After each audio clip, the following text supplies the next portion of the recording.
আসসালামু আলাইকুম প্রিয় খামারি ভাইরা, আশা করি আল্লাহর রহমতে আপনারা সবাই ভালো আছেন। আপনাদের দোয়ায় আমিও ভালো আছি।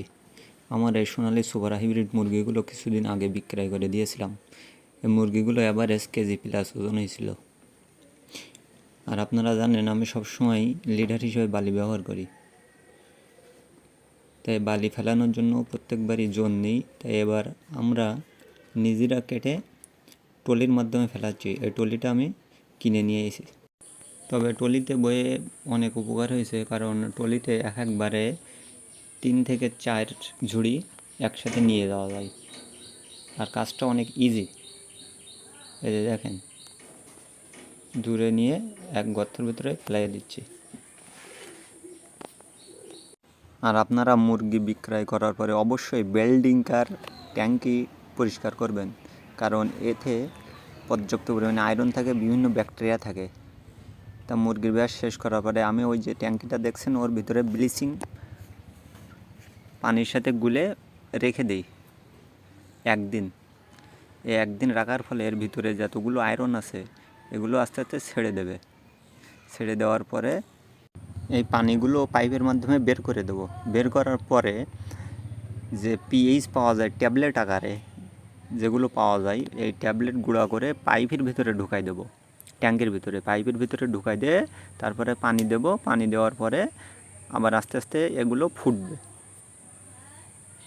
ফুটার ক্ষেত্রে এর ভিতরে যা আয়রন আছে সেগুলো আবারও ক্লিয়ার হয়ে যাবে। ক্লিয়ার হওয়ার পরে এ পানিগুলো বের করে দেবো পাইপের মাধ্যমে। বের করার পরে দিয়ে আপনারা একটা গামলা নিয়ে আসবেন। গামলা নিয়ে এসে আর সাথে একটি ব্রাশ নিয়ে আসবেন। দিয়ে বেল্ডিং কারের উপরে ভিতরে যে ময়লাগুলো এবার এগুলো পরিষ্কার করব। বেল্ডিং কারের উপরে এই যে নাটটা আছে প্লাস্টিকের, এই নাটটা খুলবো। ওইগুলো করার পরে দেখছেন পাইপগুলো একদম ভিতর থেকে পরিষ্কার চকচক করতেছে। আর ওই যে ভিতরেগুলো আয়রন থেকে গেছে। এখন এটা ওপরে উঠায়ে এই যে পানি কিন্তু অলরেডি পড়তেছে ওপরের থেকে, এটি ব্রাশ নিয়ে ভিতরে সুন্দর করে পরিষ্কার করে দেব। এটা কিন্তু উঠানো যায়। এই যে ভিতরে এভাবে পরিষ্কার করে দেবেন আর পানি এভাবে দেবেন। সম্ভব হলে মগে করে পানি নিয়ে এর ভিতরে ঢেলে দেবেন। আর এর ভিতর থেকে কিন্তু এটাও উঠানো যায়। উঠাই আপনার লাবারটা উপরে উঠাবেন। লাবারটা উঠায়ে লাবারের তলা দিয়ে উপর দিয়ে হাত দিয়ে ডলে ডলে আয়রন পরিষ্কার করে দেবেন। এক কাটা এটা সুন্দর করে চতুর সাইড দেখে কোনো জায়গায় আয়রন থাকলে পরিষ্কার করে দেবেন সুন্দর করে।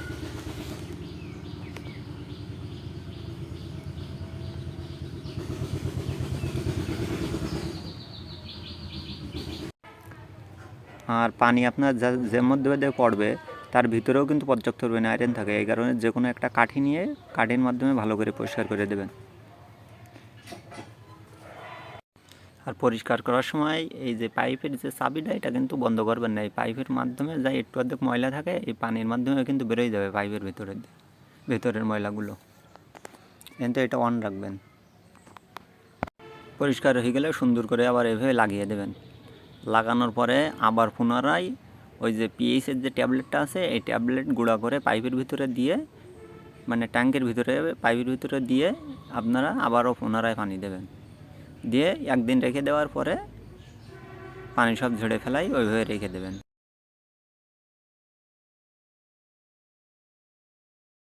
এই যে বেল্ডিং কারের পাইপগুলো কিন্তু চকচক করতেছে, ভিতরে কোনো ময়লা নেই। তা আপনাদের কিছু জানার থাকলে কমেন্টে জানাবেন। আজকে এটুকুই। আসসালামু আলাইকুম।